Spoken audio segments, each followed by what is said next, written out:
l'accompagnement de nos partenaires locaux bénéficiaires, ce combat d'intérêt général, à savoir atténuer la menace de la désinformation au Sénégal.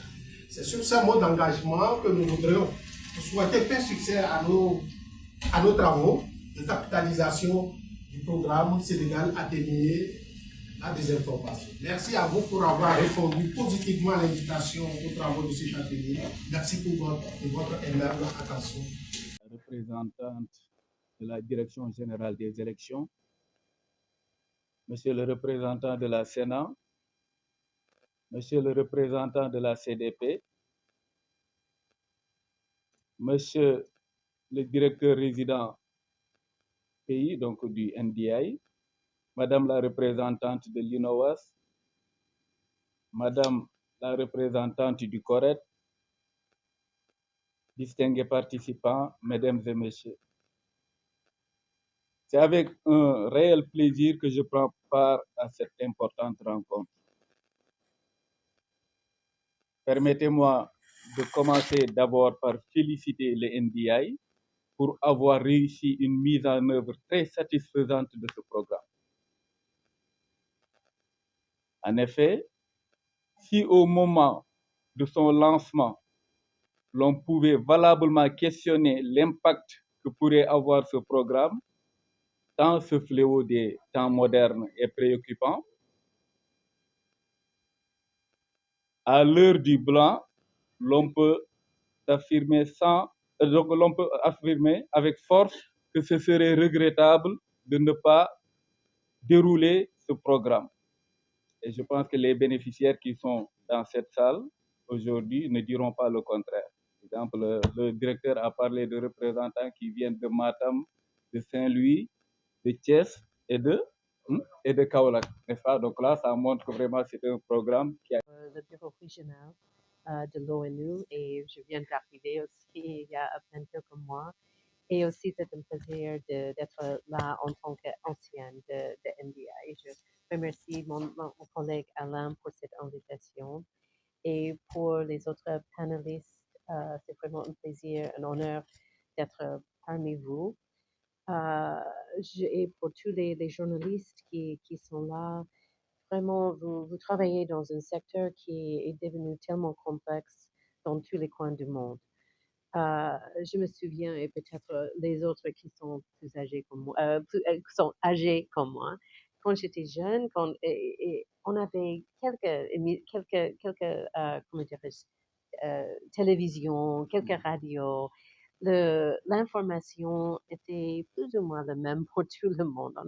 On a partagé la même connaissance de ce qui se passe dans nos communautés, dans nos pays, dans le monde.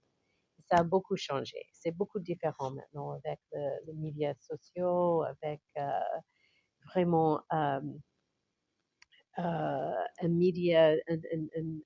terrain de médias qui est tellement complexe et où certains réseaux sociaux sont utilisés uniquement pour faire des attaques contre les autres, pour diviser les communautés, pour diviser les populations. Et c'est la raison pour laquelle on est là aujourd'hui. Cette bataille contre le fake news, la désinformation, et vraiment, c'est votre bataille, vraiment, en tant que journaliste, avec les institutions qui vous soutiennent. Donc, je vous souhaite un bon travail ces 2 jours avec cet atelier de capitalisation et les informations qui circulent en période électorale doivent être vraies. Cette exigence doit être plus accentuée en période électorale. Nous sommes ici réunis pour un atelier qui revêt une importance capitale. En effet, l'objectif principal de cette rencontre constitue à identifier, à analyser et à évaluer les activités menées dans le cadre du programme Sénégal atténuer la désinformation. Cet atelier nous permettra de mesurer les activités qui ont contribué à atténuer la menace que représente la désinformation en période électorale. Comme nous le savons, les périodes électorales sont des moments déterminants pour toute nation.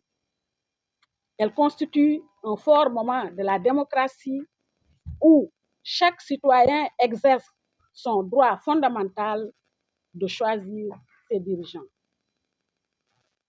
Cependant, ces périodes sont également marquées par certains périls majeurs, parmi lesquels la désinformation qui menace de saper la confiance du public dans le processus électoral.